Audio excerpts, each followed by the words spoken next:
రోమాపత్రిక 13వ అధ్యాయం 1వ వచనం, ప్రతి వాడును పై అధికారులకు లోబడి ఉండవలెను. ఎలయనగా దేవుని వలన కలిగిన తప్ప మరి ఏ అధికారమునూ లేదు. ఉన్న అధికారములు దేవుని వలననే నియమింపబడి ఉన్నవి. దేవునికి స్తోత్రం. ప్రతి వాడు కూడా పై అధికారికి ఏం చేయాలి? లోబడి ఉండాలి. పిల్లలు, ఈరోజు నువ్వు ఏదైతే ఉద్యోగం అయితే చేస్తూ ఉన్నావో, ఏ స్థానంలో అయితే నీవు ఉన్నావో, ప్రతి వారికి పై అధికారులు ఉంటారు. దేవునికి స్తోత్రం. అధికారులకు మనం ఏం చేయాలి? లోబడాలి. వారు పిల్లరా, చూడండి, సమాజంలో మనం చూస్తూ ఉంటాం, పోలీస్ డిపార్ట్మెంట్ వారు మన పై అధికారులు, వారికి మనం ఏం చేయాలి? లోబడి ఉండాలి. రెవెన్యూ డిపార్ట్మెంట్ వారు మన పై అధికారులు, వారికి మనము లోబడి ఉండాలి. పిల్లరా, ఈ సమాజాన్ని సత్మార్గంలో నడిపించడానికి ప్రభుత్వం చేత అధికారం పొందినటువంటి ఏ అధికారికైనా మనం ఏం చేయాలి? లోబడి ఉండమని నేను చెప్పటం లేదు, బైబిల్ చెప్తా ఉంది. దేవునికి స్తోత్రం కలుగును గాక. ఏ స్థాయిలో ఉన్నవారైనా వారికంటూ పై స్థాయిలో ఉన్నవారు ఒకరు ఉంటారు. దేవునికి స్తోత్రం. ప్రధానమంత్రికి కూడా పై అధికారి రాష్ట్రపతి ఉంటారు. వారి ఆలోచనల మేరకు నడవాల్సిన అవసరం ఉంది. పిల్లరా, ప్రతి ఒక్కరికి సుప్రీంకోర్టు అనే అత్యున్నత న్యాయస్థానం ఉంటుంది. వారి అధికారానికి ఎవరైనా లోబడి వారు చెప్పినట్లుగా నడవాల్సిందే. ప్రియ దేవుని బిడ్డలారా, మనమందరం కూడా పై అధికారులకు ఏం చేయాలి? లోబడి ఉండాల్సినటువంటి అవసరత ఉంది. ఎగ్జాంపుల్ ఒక ఆయన మనకు బైబిల్లో కనబడతాడు. లూకాసు వార్త 7వ అధ్యాయము 8వ వచనంలో చూస్తే, లూకాసు వార్త 7వ అధ్యాయం 8వ వచనాన్ని చూస్తే ఏమండి, నేను సహా అధికారమునకు లోబడిన వాడను. చాలండి పిల్లరా, ఒక శతాధిపతి చెప్తున్న మాట ఇది. నేను సహా, శతాధిపతి అని అంటే తన కింద 100 మంది పిల్లలు ఉన్నారు. 100 మందికి పై అధికారిగా ఉన్నటువంటి ఆయన శతాధిపతి. పిల్లరా, ఆ శతాధిపతి అంటున్నాడు కదా, నేను సహా అధికారమునకు లోబడిన వాడను. నేనేమి 100 మందికి నేను బాస్గా ఉన్నాను కనుక నేనే సుప్రీం అనడం లేదండి. నేనెవరిని అనంటే నా పై ఉన్న అధికారమునకు నేను లోబడిన వాడను, విధేయత కలిగిన వాడను. అయితే నా స్థానం ఏంటి అని అంటే తర్వాత వచనంలో అంటాడు కదా, ఒకడిని రమ్మంటే వస్తాడు, ఒకడిని నేను పొమ్మంటే పోతాడు. కానీ నేను మాట్లాడుతున్నది, నేను ఉన్న స్థలం ఏంటి అంటే దేవుడున్న స్థలం, పరిశుద్ధ స్థలములో నేను ఉన్నాను, పరిశుద్ధుడైన దేవుడు ముందు నేను ఉన్నాను. కనుక నేను అధికారిని కదా, నా కింద అనేక మంది పనిచేసేవారు ఉన్నారు కదా, నాతో ఒక ఉన్నతమైన స్థానము కదా అని నేను అనుకోను. నేను దేవుని ముందు నేనున్నాను. నా దాసుడు రోగంతో ఉన్నాడు, అయితే అతని దగ్గరికి రమ్మని యేసుక్రీస్తు ప్రభువుని పిలవడానికి నాకు అర్హత లేదు. కనుక మాట మాత్రము సెలవిస్తే నా దాసుడు బాగుపడతాడు. దేవునికి స్తోత్రం.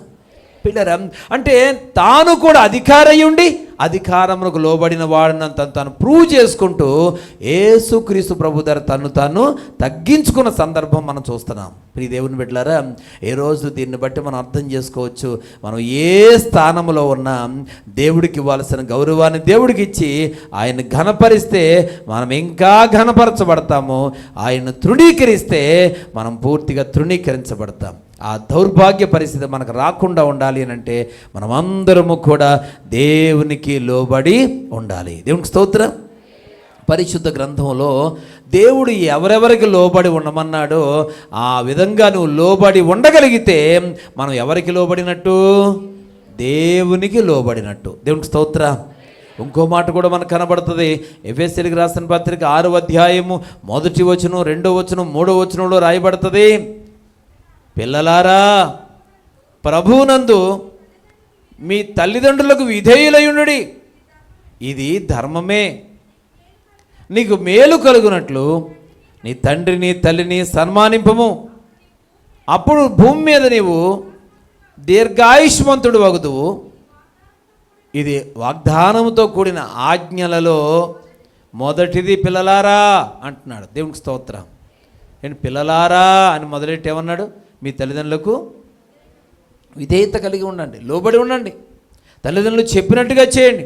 ఎందుకంటే మీకు మీకు జరగాలి అంటే, మీకు మేలు కలగాలంటే వారిని సన్మానించండి, వారిని గౌరవించండి. అప్పుడు మీకేముంది, భూమి మీద మీరు దీర్ఘాయుష్మంతులు, అర్ధాయుష్ కాదు, దీర్ఘాయుష్ కలుగుద్ది. దేవునికి స్తోత్రం. చాలామంది దీర్ఘాయుష్మంతులుగా ఉండట్లేదండి, అర్ధాయుష్ గలవారిగా కొంతకాలానికే ఈ లోకాన్ని విడిచిపెట్టి వెళ్ళిపోతూ ఉన్నారు. పిల్లరా, మనం భూమి మీద దీర్ఘాయుష్మంతులుగా ఉండాలి అని అంటే, దేవుడిచ్చిన దాన్ని అనుభవిస్తూ ఉండాలి అని అంటే, మనమందరము తల్లిదండ్రులకు ఎలా ఉండాలి? లోబడి ఉండాలి. దేవునికి స్తోత్రం. లేక విధేయత కలిగి ఉండాల్సిన అవసరం ఉంది. ఎంతమంది బిడ్డలు తల్లిదండ్రులకు లోబడి ఉంటున్నారు? తల్లిదండ్రులను బ్లాక్మెయిల్ చేసేస్తారు కొంతమంది పిల్లలైతే. ఏం చేస్తారంటే, మాట్లాడితే చచ్చిపోతాను, ఏం చేస్తాను, ఇంట్లోంచి వెళ్ళిపోతాను. పిల్లరా, ఇలాంటి వాళ్ళని ఎప్పుడూ ఆపకూడదు. దేవునికి స్తోత్రం. ఎవరిని ఏం చేయకూడదు? ఆపకూడదండి, ఆపకూడదు. పిల్లలు, భూమి మీద అనేక మంది భూమికి భారంగా ఉన్నారంటున్నాను నేను. ఎలా ఉన్నారు? భూమికి భారం. లోబడే బిడ్డలు తల్లిదండ్రులకు ఆశీర్వాదం, అవిధేయత కలిగిన బిడ్డలు పిల్లరా ఆ తల్లిదండ్రులకు భారం, ఆ తల్లిదండ్రులకు భారం. పిల్లలు, ఈరోజు వారిని బట్టి సమాజం అనేక రకాలుగా మాట్లాడుతూ ఉంటుంది. తల్లిదండ్రుల యొక్క స్థాయి స్థితి తగ్గిపోతూ ఉంటుంది. వారు సమాజంలో చిన్న చూపు చూడబడుతూ ఉంటారు. ఆ తల్లిదండ్రులు, ఆ కుటుంబము నానాటికి పిల్లలు బలహీనమైపోయి నీరసిల్లిపోతుంది. దీనికి గల కారణం ఏంటంటే, ఆ యొక్క అలాంటి బిడ్డలు. దేవుని వాక్యం వింటున్న సంఘమా, బైబిల్ చెప్తుంది, బిడ్డలారా మీ తల్లిదండ్రులకు మీరు విధేయత కలిగి ఉండండి, లోబడి ఉండండి, చెప్పింది చేయండి, చెప్పినట్టు చేయండి. పిల్లరా, అలాగూ మీరుంటే ఆ కుటుంబానికి మీరు ఆశీర్వాదకరంగా ఉంటారు. స్తోత్రం చెప్దామా? ఇక్కడ ఓవరాల్గా మనం చూసినట్లయితే, ఇలాగూ మనము లోబడుట అనేది మనం కనపరచగలిగితే, మనం ఎవరికి లోబడినట్టు? దేవునికి లోబడినట్లు. దేవునికి స్తోత్రం. నువ్వు దేవుని పిలుపునకు లోబడితే దేవుడికి లోబడినట్టు. నువ్వు క్రీస్తునకు లోబడితే ఆయనకి విధేయత కలిగి ఉన్నట్టు. స్త్రీలు పురుషులకు లోబడితే దేవునికి లోబడినట్టు. ఆత్మీయ నాయకులకు సంఘము లోబడితే దేవునికి లోబడినట్టు. ఉపదేశ క్రమమునకు నువ్వు లోబడితే దేవునికి లోబడినట్లు. నీ యజమానులకు నువ్వు లోబడితే దేవునికి లోబడినట్లు. నీ పై అధికారికి లోబడితే నువ్వు దేవునికి లోబడినట్లు. దేవునికి స్తోత్రం. పిల్లరా, ఈ విషయాన్ని మనం గ్రహించాలి. దేవుడికి లోబడుట అంటే, నువ్వు ఎవరికి లోబడితే లోబడమని దేవుడు చెప్పాడో వారికి లోబడితే ఎవరికి లోబడినట్టు? దేవుడికి లోబడినట్టు. దేవునికి స్తోత్రం. పిల్లరా, ఇక్కడ సౌలు గుర్రం మీద నుంచి కింద పడ్డప్పుడు దేవుడు అంటున్నాడు, సౌలా సౌలా అంటే నువ్వెవడవి అంటాడు. నీవు హింసించుచున్న యేసుని అని పిల్లలు యేసు ప్రభు చెప్తాడు. సౌలు ఎప్పుడన్నా యేసు ప్రభుని హింసించాడా? ప్రత్యక్షంగా డైరెక్ట్గా ఎప్పుడన్నా యేసు ప్రభుని హింసించాడా సౌలు? లేదు. సౌలు ఎప్పుడు కూడా యేసు ప్రభుని హింసించలేదండి. అప్పటికి ఇంకా యేసు ప్రభు నమ్మిన వారిని హింసించాలనే థాట్ సౌలుకి ఇంకా రాలేదు. ఆయన సిలువ వేయబడక ముందు సౌలు హింసించేవారికి వెనక ఉన్నాడు. హింసించేవారికి వెనక ఉండి అదంతా గమనిస్తున్నాడు. వాళ్ళు బాధ పెడుతున్నారు, వీళ్ళు యేసు ప్రభుని బాధ పెడుతున్నారు, ఆయన సిలువ వేయమని కేకలేస్తున్నారు. ఇదంతా విన్నాడు. ఏనాడు ప్రత్యక్షంగా యేసుని సౌలు హింసించలేదండి. కానీ యేసును నమ్మిన వారిని హింసిస్తే ఇప్పుడు యేసు ప్రభు అంటున్నాడు, నీవు నన్ను ఏం చేసావు? హింసించావు అంటున్నాడు. ఎందుకు ఆ మాట అంటున్నాడంటే, ఎవరైనా దేవుని బిడ్డలైన వారిని ముట్టుకుంటే దేవుడు కన్నును ముట్టినట్లంట. దేవునికి స్తోత్రం. హల్లెలూయా. ఇప్పుడు చెప్పండి పిల్లరా, ఎవరైనా నిన్ను బాధ పెడితే ఎవరిని బాధ పెట్టినట్టు? దేవుడిని బాధ పెట్టినట్టు. ఇప్పుడు దేవుడు చెప్పిన మాట ప్రకారం నువ్వు లోబడితే ఎవరికి లోబడినట్టు? దేవునికి లోబడినట్టు. ప్రియ దేవుని బిడ్డలారా, డైరెక్ట్గా దేవుడు నీకు ఏదో చెప్తే దానికి అనుకూలంగా నీవు ఉంటే దేవుడికి లోబడినట్టు కాదు. దేవుడు ఎవరికి లోబడమంటే వాళ్ళకి నువ్వు లోబడాలి. హల్లెలూయా. నేను ఒక వ్యక్తిని మీ దగ్గరికి పంపించాను, వారిని మీరు అగౌరవంగా మాట్లాడితే ఎవరు నన్ను ఏం చేసినట్టు? మీరు అగౌరవపరిచినట్టే కదా. నేను పంపించిన వ్యక్తిని పాస్టర్ గారు పంపించారండి అని చెప్పిన తర్వాత ఆ వ్యక్తిని నోటుకొచ్చిన నువ్వు మాట్లాడేవంటే ఎవరిని మాట్లాడినట్టు? పాస్టర్ గారిని మాట్లాడినట్టే. పోయారా? పాస్టర్ గారు పంపించిన వ్యక్తిని, పాస్టర్ గారు పంపించారా? అవునా, రండి అని చెప్పేసి అని పిలిచి వారిని గౌరవిస్తే ఎవరిని గౌరవించినట్టు? వాడు వెళ్ళి చెప్తాడు, అయ్యా మీరు వెళ్ళమన్నారు కదా, వెళ్ళానండి, వారు ఇలా చేశారండి, నన్ను గౌరవించారు, ప్రేమించారండి, నన్ను బాగా చూశారండి, నా మాట విన్నారండి, ఇదిగో ఇలా చేయమన్నారండి చెప్తే ఆహా ఎంత సంతోషం. అయ్యా మీరు పంపించారు కానీ వాళ్ళు నన్ను నోటుకొచ్చినట్టు తిట్టారండి, ఇదిగో కొట్టారండి అంటే అయ్యో కొట్టారా? పిల్లలు ఎంత బాధ. ఈరోజు దేవుని వాక్యం వింటున్నటువంటి సంఘమా, దేవుడు చెప్పిన మాట వింటే దేవుడు మాట విన్నట్టు. ఆయన అంటాడు కదా, భూలోకంలో ఆకలితో ఉన్న వారికి ఆహారం పెడితే నాకు పెట్టినట్లు అన్నాడు ఆయన. వస్త్రాలు లేని వారికి వస్త్రాలు ఇస్తే నాకు వస్త్రాలు ఇచ్చినట్టు అన్నాడు. పరామర్శిస్తే, కష్టంలో ఉన్న వారిని పరామర్శిస్తే నన్ను పరామర్శించినట్టు అన్నాడు ఆయన. పిల్లరా, అంటే దేవుడు డైరెక్ట్గా ఆయనతో మనం డీల్ చేయలేం. ఆయన చెప్పిన ప్రకారంగా మనం చేస్తే, ఆయన మాటకు విధేయత చూపిస్తే, పిల్లరా, ఆయన ఎవరికి లోబడమంటే వాళ్ళకు లోబడితే మనం దేవునికి లోబడినట్లే. దేవునికి స్తోత్రం. మీకు అర్థమైందని నేను అనుకుంటా ఉన్నాను. ఈ లోబడుట అనే లక్షణం మనలో జీర్ణించుకుపోవాల్సిన అవసరం ఉంది. లోబడుట అనేది నటిస్తే వచ్చేది కాదు. లోబడుట అనేది నటించే లక్షణం కాదు, అది మన క్రియలలో చూపించే లక్షణమై ఉండాలా. స్తోత్రం చెప్దామా. మాటలలో లోబడుతున్నాను, నేను ఎప్పుడూ లోబడే ఉంటాను. మీరు చెప్పిన మాట ఎప్పుడైనా నేను కాదన్నానా? ఈ మాట అనేవాళ్ళు ఎవరంటే కాదనేవాళ్లే ఈ మాట అంటారండి. దేవునికి స్తోత్రం. ఒకటి చెప్తే ఒకటి చేసేవాళ్లే కవర్ చేసుకోవడానికి ఏమంటారంటే మీరు ఎప్పుడేం చెప్తే అదే చేస్తానని వాళ్ళే సర్టిఫికెట్ ఇచ్చుకుంటారు. ప్రియ దేవుని బిడ్డలారా, ఈరోజు మనలో లోపాలు ఉన్నాయి.